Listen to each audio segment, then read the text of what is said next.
Hey there and welcome to We Are All Fine, Flawed, Insecure, Nervous and Emotional, the show for young people where we normalise our feelings, celebrate our uniqueness and find out practical and helpful ways to manage our mental health in your mad and crazy world. I hope you've all been well and had a great week. I'm Heidi Lester, I'm a counsellor and I'm a psychotherapist, and today we're diving into 8 science-backed ways I know will boost your mental health. Now, these aren't just trends or buzzwords, they're all grounded in solid research. And the best part is you can start doing most of them right away. So listen out for the 8 tips that I'll be throwing in along the way that are going to help you improve your mood and well-being. Of course, this podcast isn't a replacement for therapy or any medical advice, but if you're looking for practical tools that support your mind and body, welcome, you're in the right place. So grab a cup of tea or whatever takes your fancy, take a breath, and let's get started.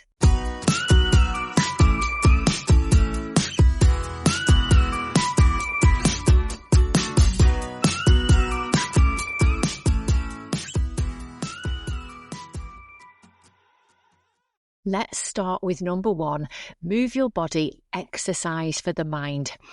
We often hear that exercise is good for our physical health, yes, but did you know it's one of the most effective tools for mental health too? Regular physical activity has been shown to reduce symptoms of anxiety and depression, improve your sleep patterns, and increase the production of brain chemicals like those endorphins or the dopamine.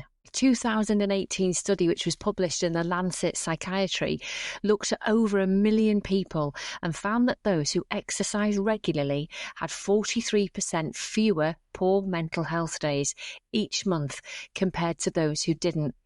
Now, here's the good news. You don't need to be going to a gym to feel these benefits. Even a 10-minute brisk walk can lift your mood and help reset your nervous system.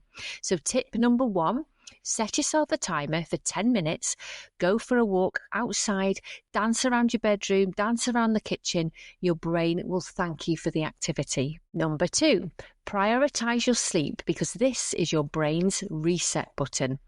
Now, sleep isn't just rest. Think of it as mental repair. When we sleep, the brain clears out waste and it processes the emotions and it resets you for the next day. Chronic sleep deprivation will increase your anxiety and it's going to make you way more emotionally reactive, which in turn will reduce your ability to focus. Research always tells us that poor sleep is one of the most common and often overlooked contributors to mental health struggles. Preparing your body, your mind, your bedroom, your rest space for sleep is crucial for you to get ready to close those eyes and get that rest that you need. So tip number 2, create yourself a wind down routine. Dim the lights, turn off the screens an hour before you go to bed and try and avoid any caffeine or food late on into the day. You need to be aiming for 7 to 9 hours of quality sleep.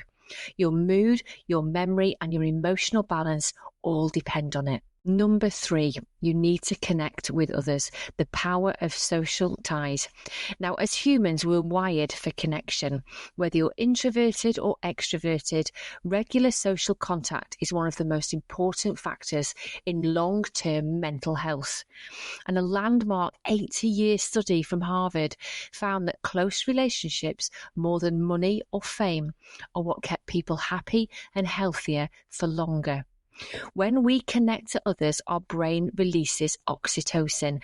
Now, this is a bonding hormone which lowers stress and boosts feelings of trust and safety. And don't forget, I've mentioned this on another podcast, nature's natural antidepressant is a hug.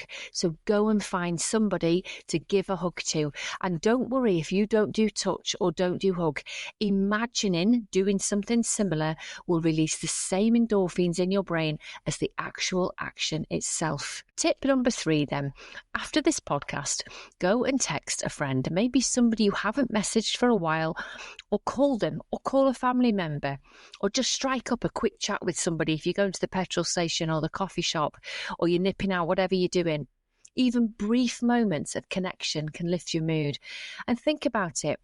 You reach out now, say something kind to somebody. Hey, just been thinking about you.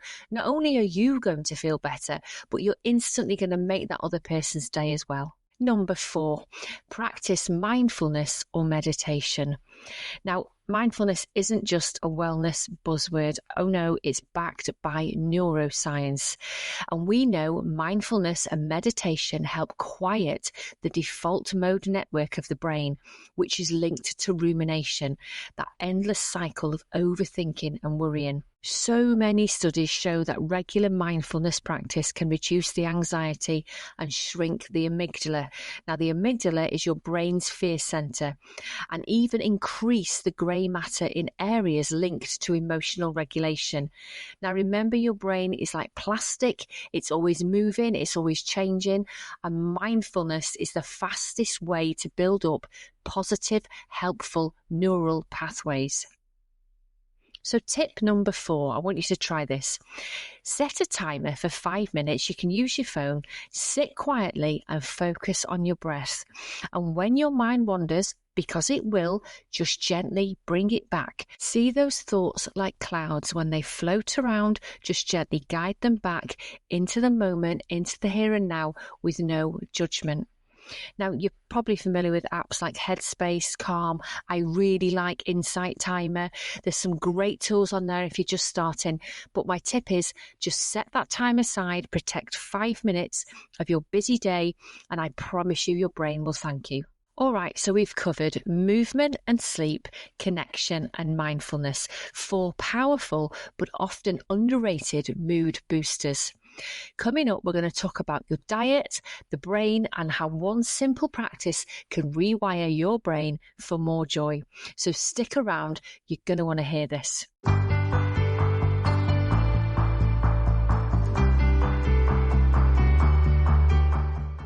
Now for number 5, if, like me, you like your food, we eat for mental health because food and mood are linked. Your gut and your brain are in constant conversation with one another. In fact, this is an interesting fact, around 90% of serotonin, that's that feel-good neurotransmitter, is produced in the gut. We've thought for many years it's been produced in the brain. Not correct. It's in your stomach. So what you eat directly affects your mood, your focus, and emotional balance. There was a groundbreaking study, I think it was in 2017, called the SMILES trial, and it showed that people with moderate to severe depression saw a significant improvement after 12 weeks of following a Mediterranean-style diet. There are key elements of the Mediterranean diet. You need an abundance of plant-based foods. So fruits, vegetables, whole grains, nuts, they're the foundation. Healthy fats, olive oil, that is the primary source of fat with this diet. Moderate protein, so think things like fish, poultry and eggs, and limited red meat. Red meat is consumed not very often. Dairy, yes, you can have that. Cheese and yogurt in moderate amounts. You moderate your alcohol and you minimize those processed foods. There are so many benefits of the Mediterranean diet: heart health, weight management, brain health, but more importantly, your overall health. So this is the tip here for point number 5. Add more whole foods like fruits, vegetables, nuts and fish and whole grains to your meals. It's really easy. And cut back on processed foods and excess sugar. Think of your food as brain fuel. Number 6, limit your screen time and doom scrolling. Now, we all know that mindless scrolling can leave us feeling, well, not very great, kind of awful, and science backs that up. Research shows that excessive screen time, especially on social media, is linked to much higher rates of anxiety, depression, and sleep issues, especially amongst teenagers and young adults. So, tip number 6, let's try this instead. Set yourself some app limits and turn off your push notifications, which instantly reduces your stress by 30% when those notifications are popping off every 2 seconds. And try scheduling in some phone-free times, like maybe during meal times or the first half an hour after you've woken up or the last half an hour before you go to bed. Your brain needs a break from the noise and the stimulation that it gets when it's on social media or on any kind of screen. Number 7, now get yourself outside because nature is medicine. It doesn't just feel good nature, it actually heals. Spending time outdoors lowers your cortisol levels, reduces symptoms of depression, and boosts feelings of vitality and happiness. It just makes us all feel so hopeful and so optimistic when we're out in the fresh air. There are studies that have been published that have found that just 20 minutes, which isn't a huge amount of time, in nature every day significantly reduces your stress hormone levels. And when your cortisol is balanced and your adrenaline are balanced throughout the day, your nervous system will be regulated and you're setting yourself up to sleep better. So tip number 7, go for a walk in a nearby park and sit under a tree. Even looking at photos of nature can actually have the same calming elements on your nervous system as being outside. And bonus points if you leave your phone at home. Now, my last science-backed tip, practice gratitude. Train your brain for positivity. And gratitude isn't just about being polite. It literally rewires your brain to focus on the positive. There are numbers of studies that show that people who keep a gratitude journal report higher levels of optimism, sleep better, and even exercised more. So try this.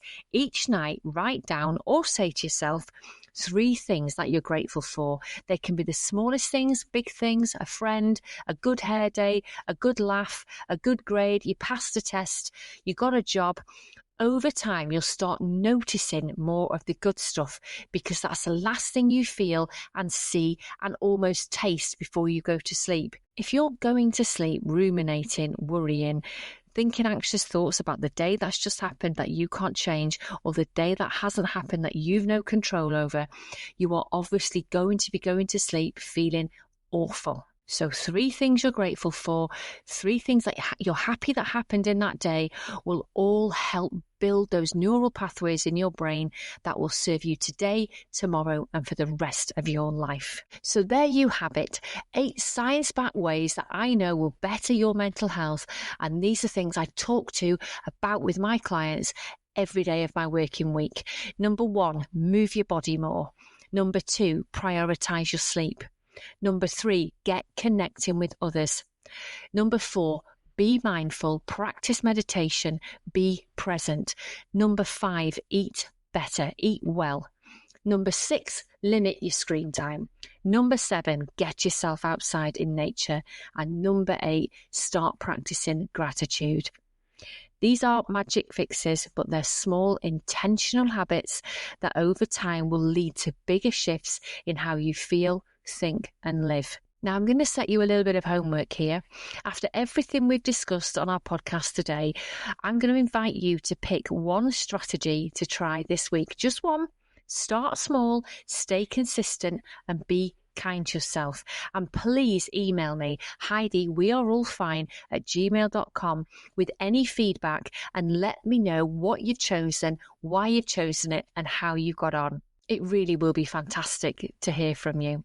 If you found this episode helpful, please share it with a friend and leave a review if you're listening on Apple or Spotify. It helps more people find the show. And don't forget to come over and say hi to me on social media, TikTok, Instagram, YouTube, all of those places. You'll find me there. Look into next week now. This is the show for you if you want to pick ways to improve your self-respect and feel more comfortable being you. Thanks for being here today. We are all flawed, insecure, nervous, and emotional, but always remember, be yourself. You are no one else. Until next time, you take care.